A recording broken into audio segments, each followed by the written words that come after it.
Okay. Wow, they're bright. Good morning, everyone. We're going to start right on 8 o'clock this morning, because if you've downloaded the slides for today, you'll know that there are 493 that I've got to get through in the next hour. So, this session is being recorded as usual, so if I am going quickly through today, and there is quite a bit of information today, please feel free to have a look back at the video during the week. It should be up online early afternoon on a Monday, so you'll be able to see all of what goes on there as well.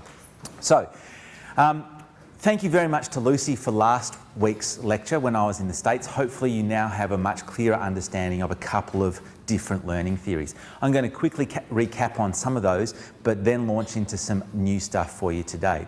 So, learning theories are this combination of theory and practice, and hopefully you're starting to understand the connections now between some theory and what that means for practice. Last year in the discussion forums on Moodle, we had this really interesting discussion that started up where one student posted a question which is actually at the core of what we're looking at in this unit, and the core question for your first assessment task about what learning means to you. And there was this really interesting discussion of probably about 100 posts that then came out of that. And so if anyone's feeling like they want to do that, actually start a discussion about what learning means to you as a group, then feel free to do that in Moodle. You can pop that into the community forum or one of the weekly forums and start to have that discussion. We don't grade on a curve here, so feel free to share your ideas with other people. Just because they get an HD doesn't mean that you can't, yeah? And that's part of what learning actually involves. It's some cooperation and a change in understanding. So lots of people have described learning in different ways, not just in discussion forums, but in theoretical papers. So Driscoll in 1994 suggested that learning is a persistent change in human performance or performance potential, or the relatively permanent change in a person's knowledge. Mayer talked about even earlier than that. And somewhere in between those two, Schul also talked about learning as being involving some kind of change. And change is something that you'll see talked about again and again in the literature when it comes to learning. So you might want to start reading into some of those kinds of ideas around change in relation to learning. Hopefully now you're also starting to understand that learning is not just a product, but it's also a process. It's not just what you get at the end of it, but it's the thing that goes on as change is occurring. And so learning is a really complicated and difficult process to understand to get to some kind of product. So some of these ideas you may start to be thinking about for your first assessment task. Learning is not only a process and a product, but it's about ideas and concepts, potentially about behaviours and skills, and attitudes and values. So it's not just about the product at the end. If you think back to that first week when I showed you the video clip of Audrey with his Rube Goldberg machine, and we talked about what's valued in his house, yeah, the books and those sorts of things. Hopefully you're starting to see some connections between weeks in this unit as well, okay? So I guess the question that we're really here to look at is, well, how do people learn? What goes on when people learn? There's an easy answer. We don't really know. Despite all of the research that's been done for decades and decades, we don't really know. What we've got, though, are these multiple theories, and that's what we're going through in these first few weeks.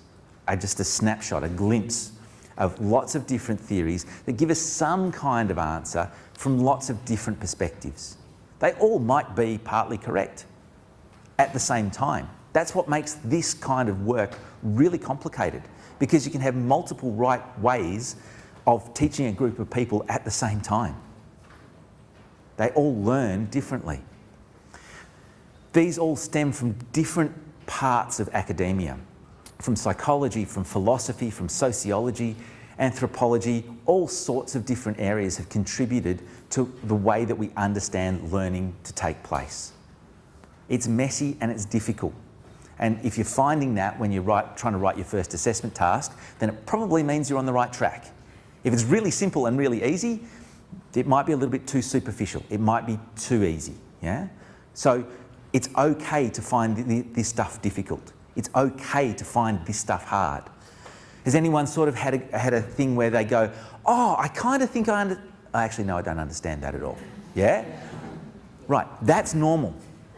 That's what learning involves, these momentary glimpses of clarity, and then all of a sudden what seems so simple and easy has just slipped through your fingers and gone away again. But those moments of clarity become longer and become clearer the more familiar you get with this kind of stuff. Don't forget, you're in week 3 of semester 1. Give yourselves a break, okay? Okay, it's not all supposed to make sense at the moment, so don't panic if it doesn't. It's okay.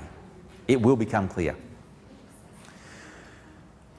So learning can be an individual attribute, so some of the stuff that you're doing by yourself at home or in the library. But learning can also involve others, and that's why we've designed the assessment tasks for this unit the way that we have. There's an individual task, the first one, and a group task for the second one. What we try to do is try to model the kinds of things that you see in the academic literature in this unit. We apply the learning theory to your learning.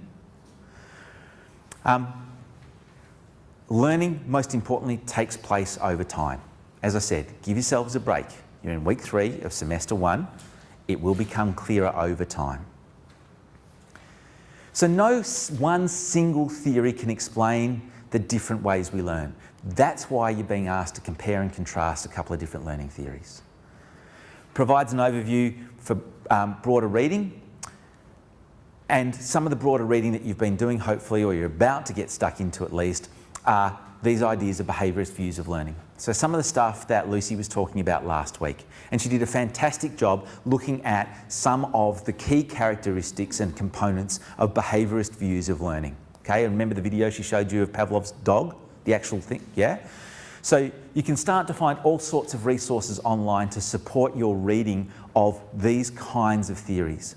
So it doesn't just have to be academic papers, although we are in an academic setting, and so when you're writing your essay, they're the sorts of things to reference. But you can look at videos, and you'll see that there are a lot of videos in the week 4 materials that are online. You can look at these kinds of infographics or information that gets presented in a graphical kind of form. Yeah? And so for some people, when they see something like that, they go, oh, okay, now I get what you're talking about. Feel free to draw on these kinds of resources to help clarify what you read in academic papers. Just because it's not in an academic paper doesn't mean that it's not worthwhile. It still can be really, really helpful for you. You can also find examples like this one from other areas. So this one's from advertising. So Mountain Dew is a kind of soft drink in the States. They've got their own term for an advertising strategy. They call it the Pavlovian connection. So they hand out samples of their soft drink at surfing, skateboard and snowboard tournaments. And then there's this connection between tasting this drink, they think, and these kinds of exhilarating experiences. So what they're trying to do is they're trying to connect the taste of this with an experience. Okay? A little bit just like Pavlov's dog. So you can start to draw on various different parts of what's going on in our world to start to explain some of these kinds of things. So one part of behaviourism is called operant conditioning. Now the reason that I'm going into this is not to say to you that operant conditioning is the most important part of behaviourist views of learning. Okay? What I'm wanting you to understand is that this big paradigm of behaviourist views of learning has lots of different kinds of parts to it. For your assessment task, you could look at behaviourist views of learning as a big umbrella kind of term, as a paradigm, and talk about all the different things within that. Or you could take one part of the behaviourist sort of thread, which is operant conditioning. And what if you were to look at operant conditioning, then you'd be looking at the work of people like Skinner and Thorndike. And essentially what they're suggesting there is that behaviour is strengthened or weakened as a result of some positive or negative consequences. So if you do the right thing, you get a positive reward, and if you do the wrong thing, you get a negative reward. Kind of sound like some of the things that went on when you were in school. Yeah? If you talk when the teacher's talking, there's a negative consequence, right? So basically what this theory does is it says that when consequences strengthen the behaviour that goes before it, reinforcement takes place. I want you to keep doing that. Yeah? When consequences weaken the behaviour, means I don't want you to do that anymore. Right? It's pretty simple. So another place that you can start to find stuff is on telly.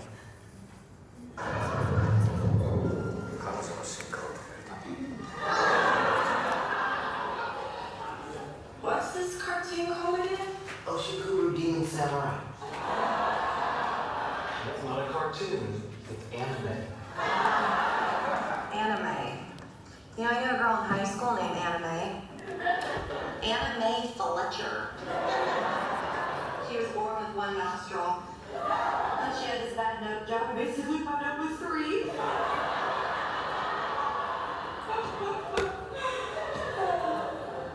You're here a lot now. Oh, am I talking too much? I'm sorry. Zip. Thank you. Chocolate? Yes, please.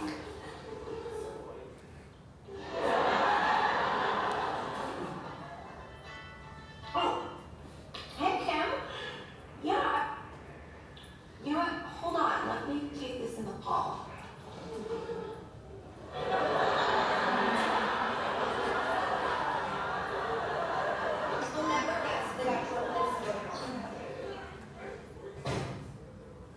Okay.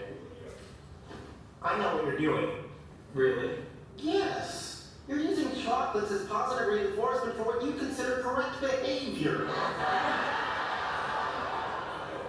Very good.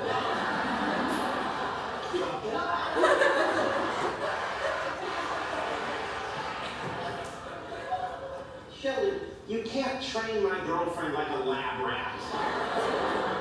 Actually, it turns out I can. Well, you shouldn't.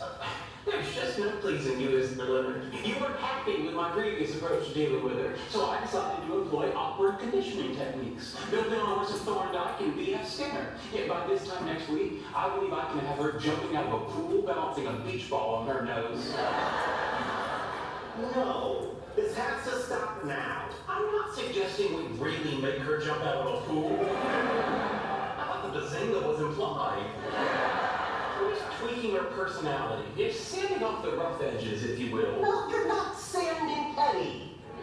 Are you saying that I am forbidden from applying a harmless, scientifically valid protocol that will make our lives better? Yes. You're forbidden.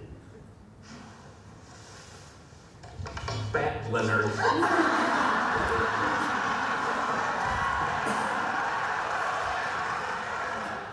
Okay, so get the idea, yeah? Positive, get something good. Negative, get something bad.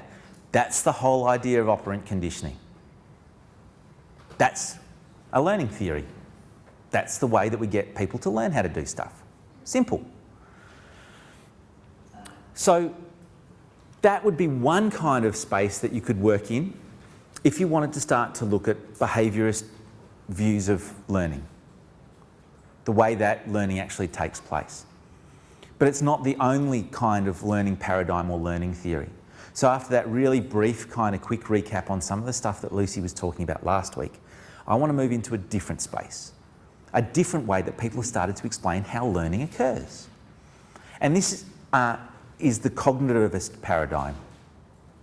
Okay, so we're moving from the behaviourist into a different paradigm under the big umbrella of learning theories. So cognitivism focuses on how things are learnt. So it really focuses on how the learner organises ideas or things that they learn and how they get stored in long-term large units. Sometimes they're called schema. And it's this organisation that allows knowledge to be retrieved more readily when needed. That's what theorists in this kind of area broadly argue. Okay? So the way that learning takes place is not as a result of behaviour being positively reinforced or negatively dissuaded, but actually what happens here is that people learn stuff and they organise them in their long-term memory in ways that allow them to be able to access them later on. And then what happens is new knowledge gets integrated with this stuff that's stored in your long-term memory. Okay? And then more complex concepts build on simpler ideas. That's, in essence, the way that cognitivists view learning. And it's different to behaviourists, but both can be true. as part of the cognitivist idea, you might have heard of this term called metacognition. And metacognition is kind of like thinking about thinking or knowledge about knowing. Yeah? It's this kind of meta-knowledge. And it involves choosing the best way to approach a task. So it really involves skills of planning, monitoring and reflection. So if you were wanting to go within this paradigm and start to look at some of the sort of sub-theories within this big paradigm, okay, metacognition might be one thing that you might be interested in looking at. But it's not necessarily the only one. If you want to find out some more information about metacognition, there's a really short video there that you can go and watch. These slides are up online, okay, so you can just grab those and you can go and watch it. A lot of people have heard of metacognition, so I'm not going to spend 1 minute and 48 seconds today going over that, but you can in your own time if you want to. But the one that I want to really start to focus on is another kind of idea within this cognitivist paradigm. And I want to go really deeply into this idea called cognitive load theory. So for the next half hour or so, we're going to start to explore what cognitive load theory actually is talking about, how it actually explains learning, and what that means in terms of teaching and how we've applied it in this particular unit. Okay? So this particular slide is an example of cognitive load theory. And so the subtitle on it is one way to understand why too much is not a good thing. So has anyone got any ideas about why this slide is an example of cognitive load theory? Why too much might not always be a good thing? Yeah. In my former career, I worked on literacy for Yep. primary students. Yep. And I mean, we, from lots of trialling of books. Yep. We always tried everything before we published them. Yep. And we would see that, for a 5-year-old who was learning to read, we had to make sure that there was no way that they were going to be overloaded. Okay. So, we needed to use a very basic font, a very white page. Okay, and great. We had text here and picture here, and the picture really had to support the text. Fantastic. Because So if we were going to overload those kids, they would hate reading. And we wanted to sell books, so we had to make sure that they were. beautiful. So for those people who might be on the video or up towards the back of the lecture theatre who didn't hear that, essentially, if you're talking about people with lower literacy levels, so the example was given of 5-year-olds, okay? And the example was given to say that if you're going to have a picture on a page for people with lower literacy, you've got to make sure that the picture actually relates to the text. In this case, it's a really nice, clear, crisp image, but what on earth has it got to do with what we're talking about? It's got absolutely nothing. So this theory will suggest that by doing this sort of thing, you can actually stuff up the learners in your classroom. By putting a nice picture on there, it actually makes it harder for them to understand what's going on, because they're going to look to the words and then they're going to look to the image to go, okay, so what's the connection between these two? And if there isn't a connection, they're going to get stuck in this loop going, how do I make sense of this? Okay? So let me explain this in a little bit more detail, a little bit more theoretically. So cognitive load theory comes from the information processing family of theories. Like I said before, all of these are focused on memory and the storage processes that make learning possible. And cognitive load theory sees learning kind of like the way a computer processes information, kind of. So this is the way that this theory suggests that we remember information. So can you tell me, what do you see in the first line? What are the two words there? The cat, okay. What do you see on the second line? A's, okay. So this is the first of a series of, I was going to call them experiments that I'm going to do today, but they're not experiments because it happens the same way every single time, okay. You told me on the first line it was the cat. So you're telling me the letter in the middle of the first word is an H and the letter in the middle of the second word is an A. But they're both the same symbol. You're telling me two things that are the same symbol are different. And on the second line, Every single symbol is different, but you're telling me they're the same. They're all A's. So how do we explain this? Well, we have the same thing, but they're different, and different things, but they're the same. Well, if we go along with this view of learning, we would argue that what we see and what we remember depends on what we already know, rather than what's actually presented. So have you seen those things online where basically every word is not spelt correctly, yet you're able to read the sentence almost fluently? Yeah? Same idea, that we can't, that what we do is we base what we already know on what we see, and that we can't help but impose meaning on what we see. We just can't help it. We want to make sense of things. So we derive this meaning from ideas that we store in our long-term memory.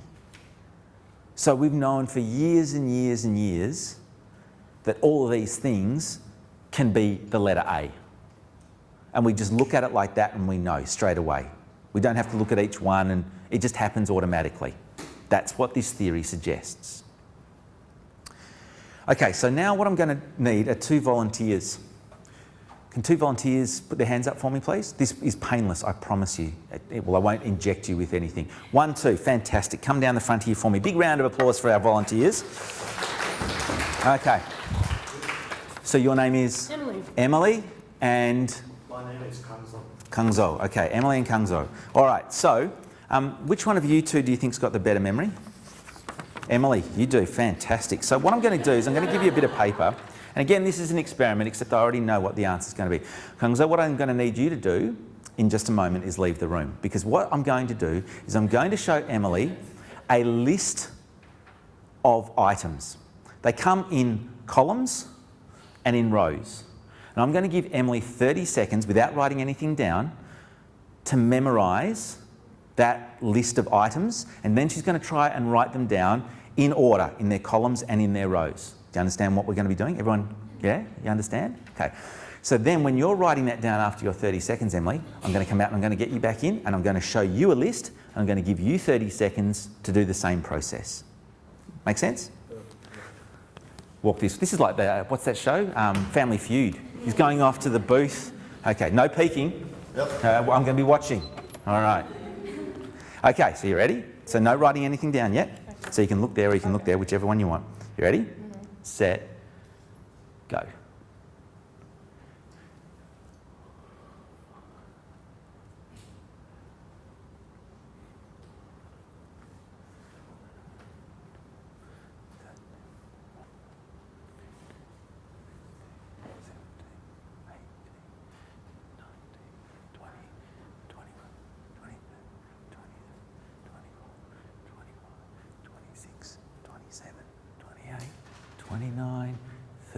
Go, start writing. Okay. Come on in. This is going to be exciting. Everyone is on the edge of their seat. So I'm going to give you 30 seconds. Yep. So you can either look here, okay, or you can look up there, either way, okay, and it's going to come up at the bottom. You ready? Your time starts now. No, you've got to remember and then write down later.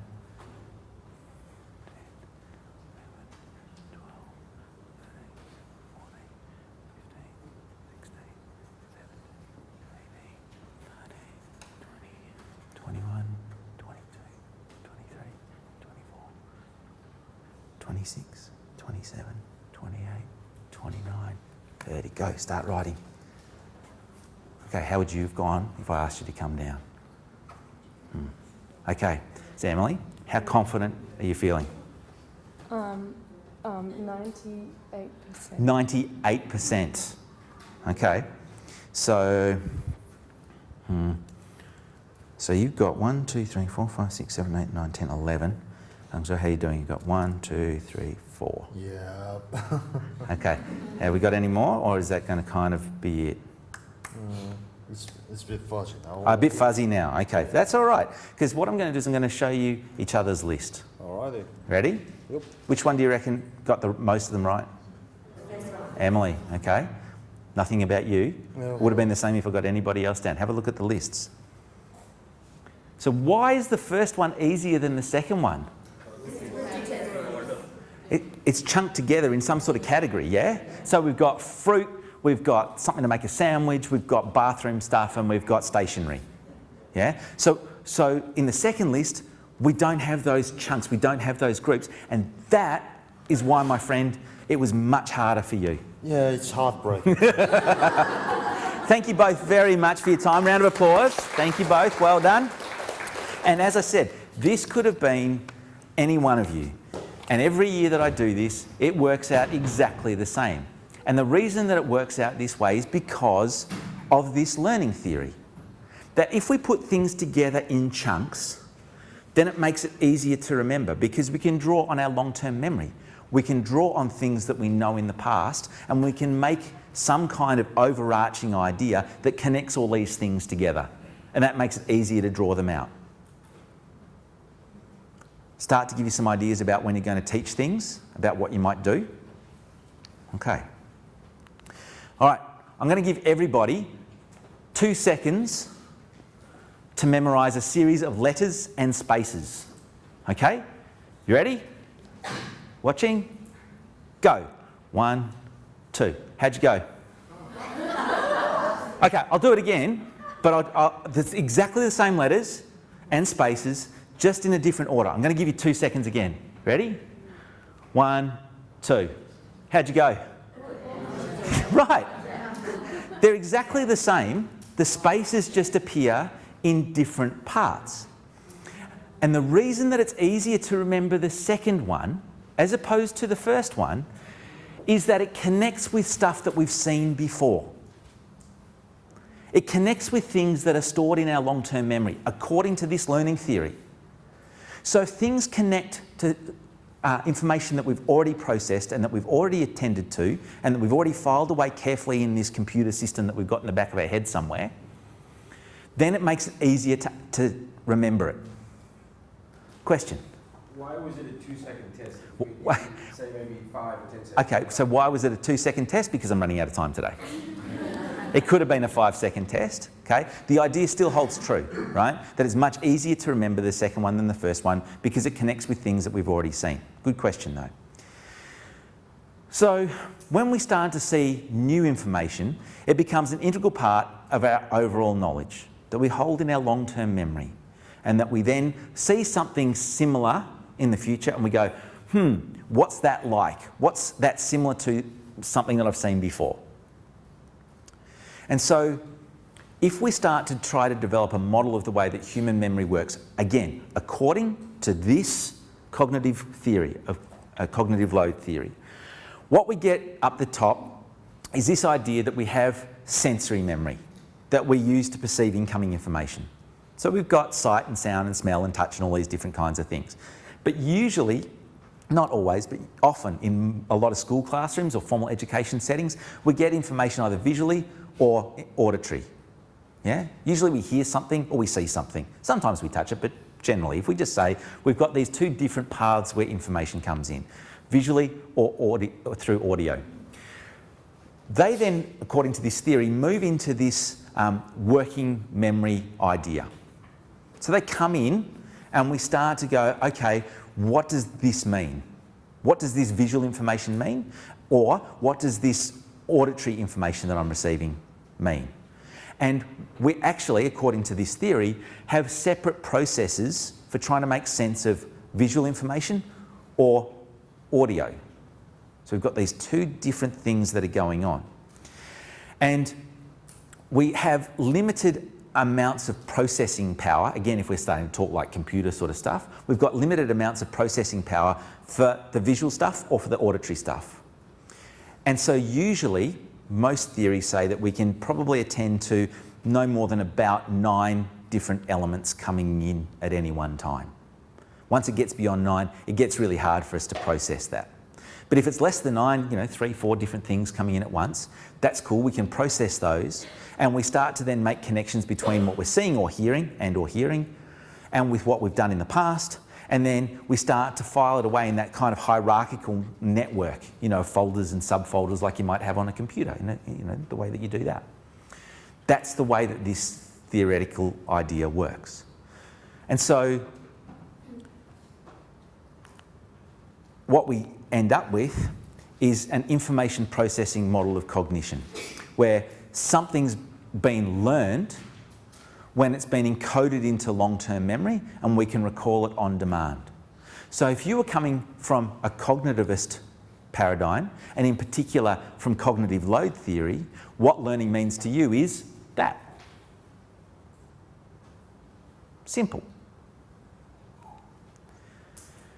To be encoded, so to get to that point of where something's been learned, we have to actually have it go through our working memory first. We have to process it first and work out what on earth is going on.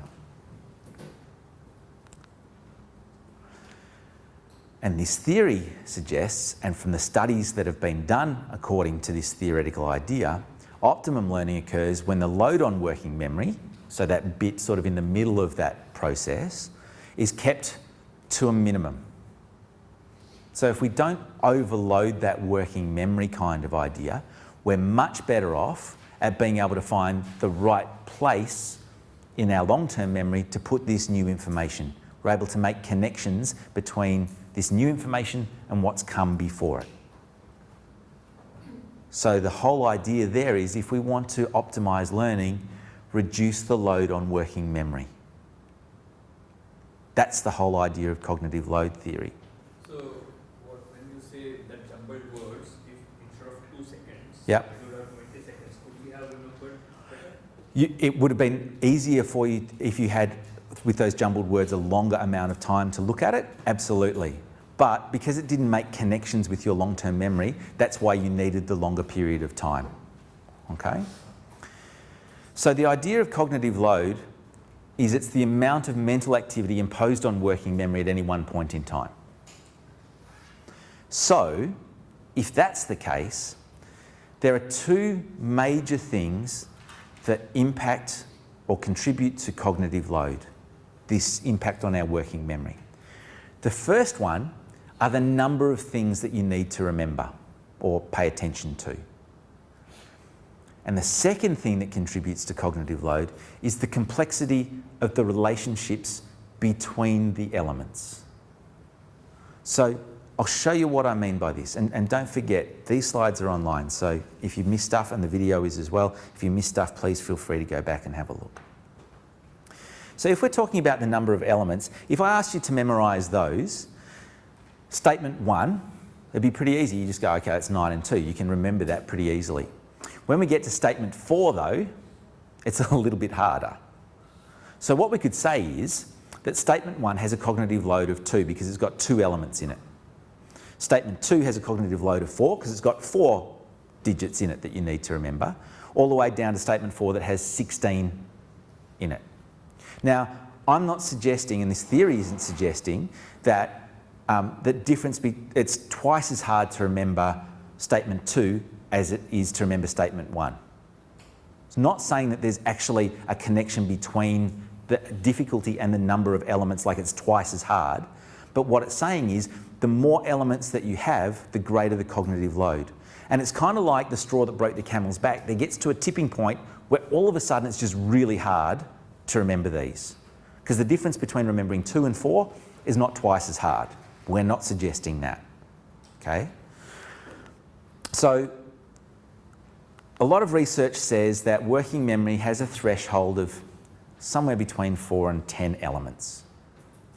So if you think about mobile phone numbers, we're getting sort of close towards that end point, yeah?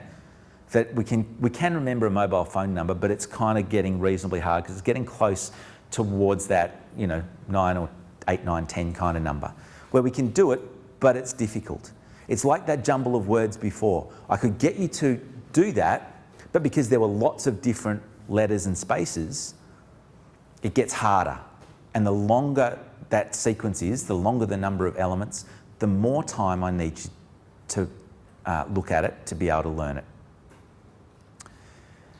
But there's also this idea of the relationship between elements. So which one of these is true?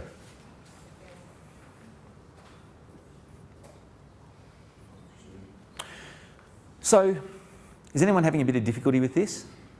I don't blame you, it's early on a Monday morning, okay, and it's a public holiday, so But it's not because there's like 16 elements in here. There's 1, 2, 3, 4, 5, 6. So according to this idea, it should be pretty achievable, right? Because there aren't that many elements in the statement. There are 6. So the complexity comes because of the relationship between the elements. Yeah, that you're trying to hold all these complex connections between these while you're trying to make sense of it. So if we've got a situation like this, how would you make that easier to work out? What would you do as a teacher to make it easier? Diagram. Make a diagram or a picture. Yeah.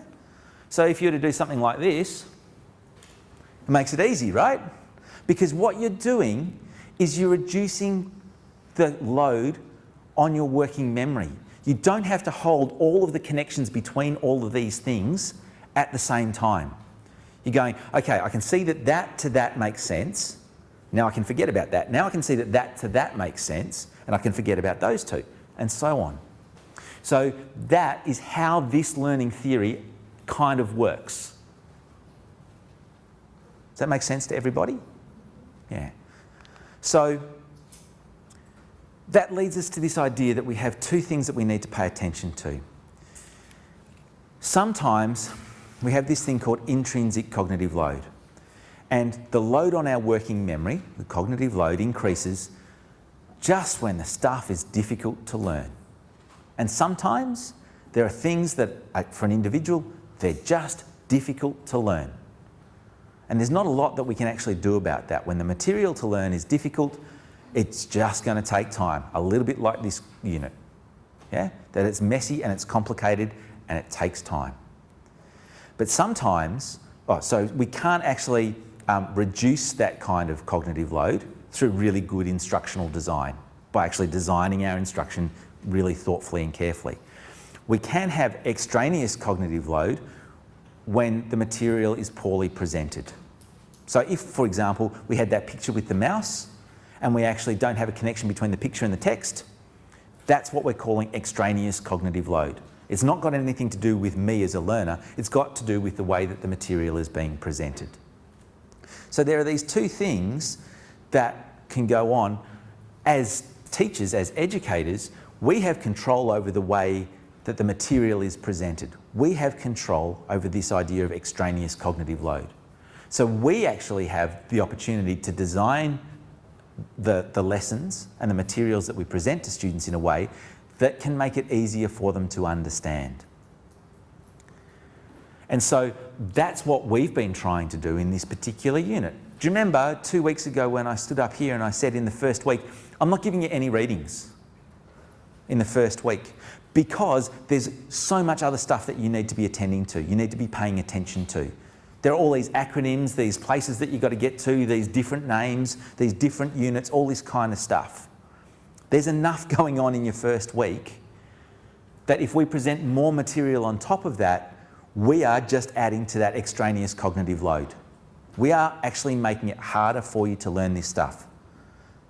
We still give you the opportunity to do that by jumping ahead a week if you want to, so we're not disadvantaging you. But the theory, the learning theory of cognitive load would suggest that we are doing you a disservice if we give you too much in the first week. So we try to actually deliver this unit by showing you how different learning theories operate in practice with your own learning.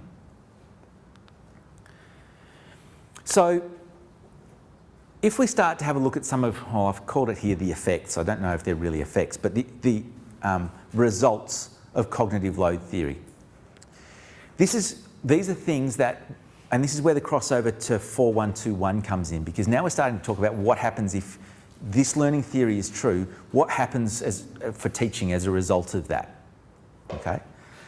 So this idea of split attention effect, it's where text and graphics compete for attention, which therefore increases the extraneous cognitive load. If we put the text and the graphics closer together, it actually makes it easier for our learners. So let me give you an example. So if we have this, and you might be able to read this up the top, but that's okay, I'll read out a little bit of it for you. It says, so this is an insulation resistance test conductors in permanent wiring. This is really exciting stuff. So the test is to test insulating resistance from conductors to earth. So it then says how conducted. Number 1, disconnect appliances and busways during these tests. Then I've got a diagram. Can anyone help me out? Does anyone know where the appliances and busways are? Okay, we'll skip over that and we'll move on. Make sure the main switch is on and the fuses are in. Which one's the main switch? Is it? You sure? Okay, cool. And the fuses are in. Okay, so this is going to take me a little while to work my way through, and I probably don't have enough time this morning to do that. So what we've got here is a separation between the text and the diagram that's supposed to help make sense of this. Because then I can look at the real world and go, okay, so there's the diagram, there's the real world, so now I know what to do. That's the whole idea of it.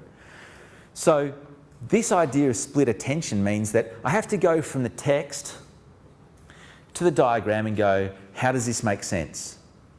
And if it doesn't make sense, I then go back to the text and I start reading it again, and I go back to the diagram to try and figure it out. I'm going backwards and forwards all the time between these two.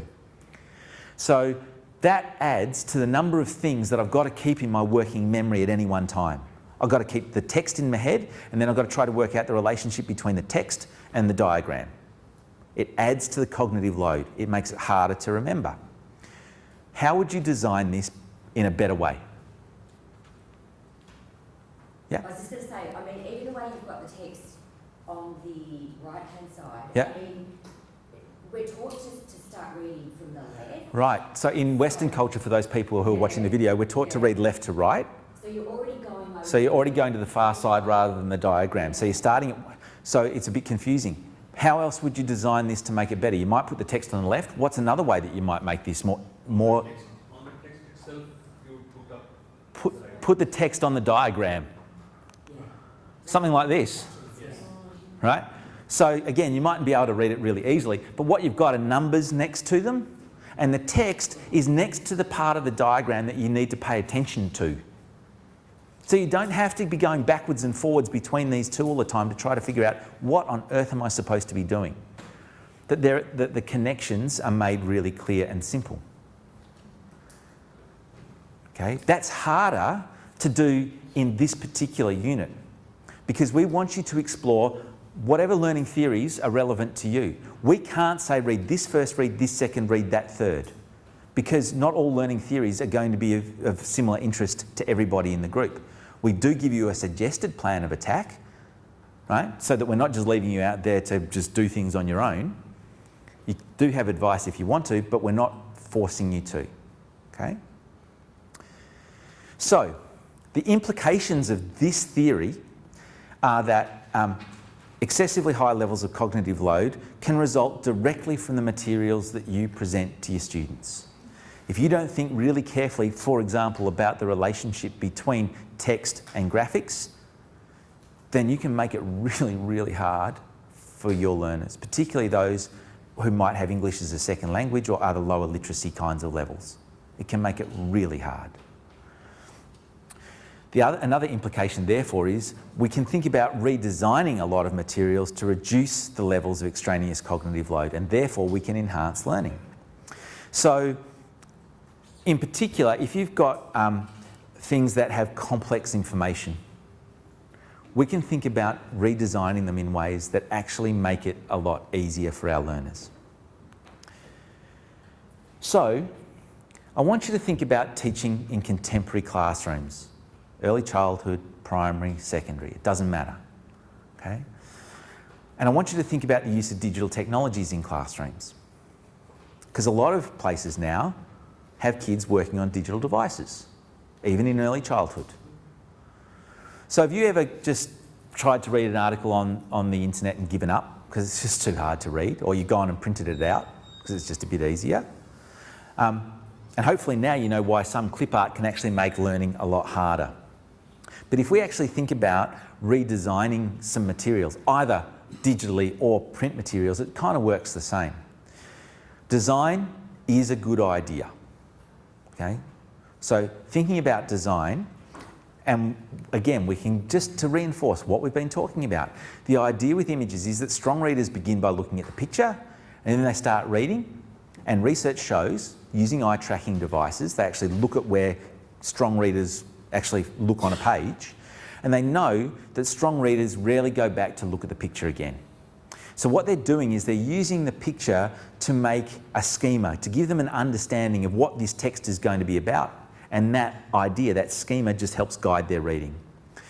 Weak readers go backwards and forwards between the text and the image all the time, trying to work out, well, what do those 3 words mean in relation to the picture? What do those 3 words mean in relation to the picture? And they're constantly going backwards and forwards between the two.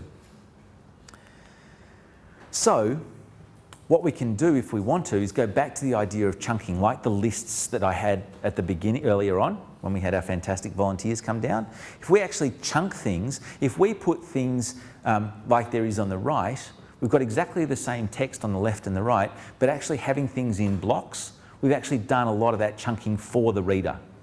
Yeah, they don't have to try to work out which bits go together. We've actually either emboldened them, put them in dot points, those sorts of things.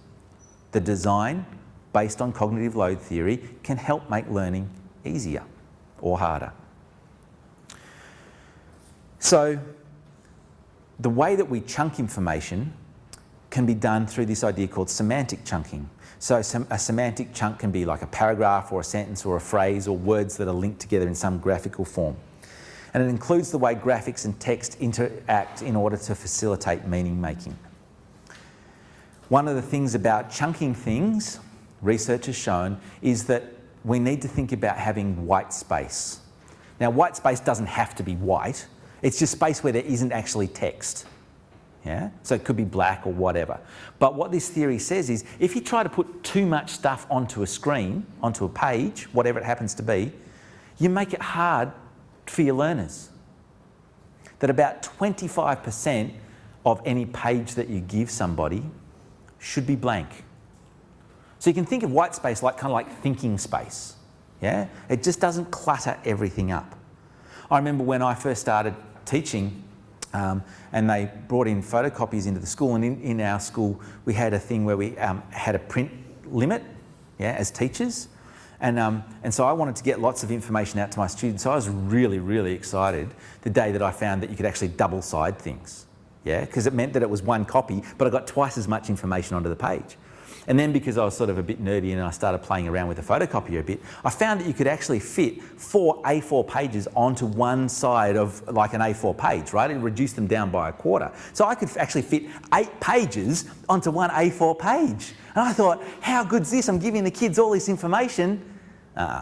It's a bad idea, right? They just found it impossible to read and to understand. Too much or more stuff is not always a good thing. You need to give about 25% white space. There's also this idea called PARC. They were going to call it, going to reorder those, but they thought that would come up with a bad acronym. But the idea is proximity, alignment, repetition, and contrast. There are 4 ideas that if you're designing materials according to cognitive load theory, here's a way that you can make it easier for your students.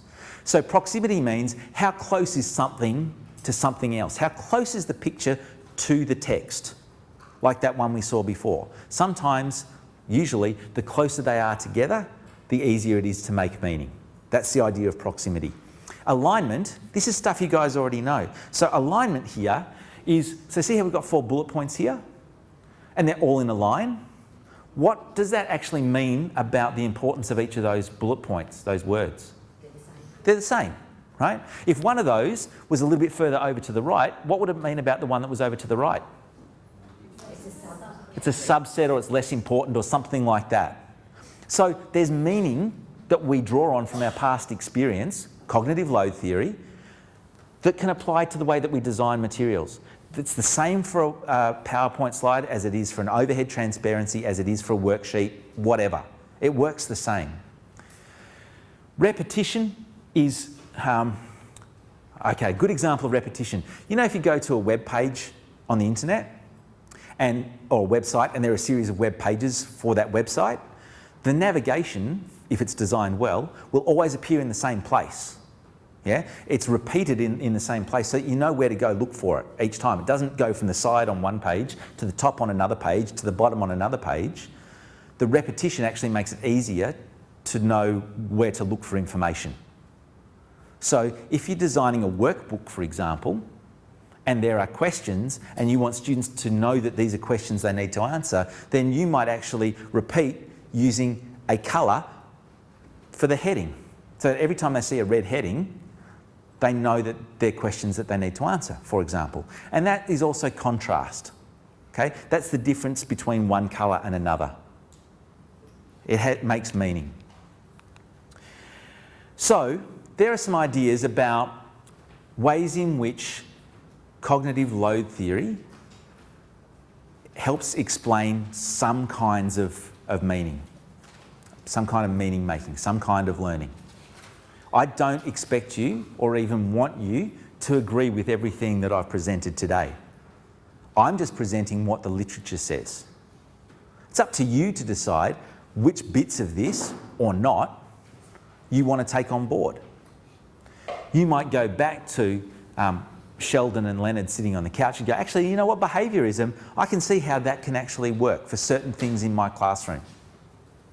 So if you're wanting to reinforce some kinds of positive behaviour in your classroom, then you might say, for example, there are some behaviourist approaches that work. But when it comes to actually learning written materials, then you might say, well, in that case, this kind of learning approach seems to make sense to me, a cognitive load theory. I'm just drawing on two things that I've said today, so don't just take that and use that for your essay.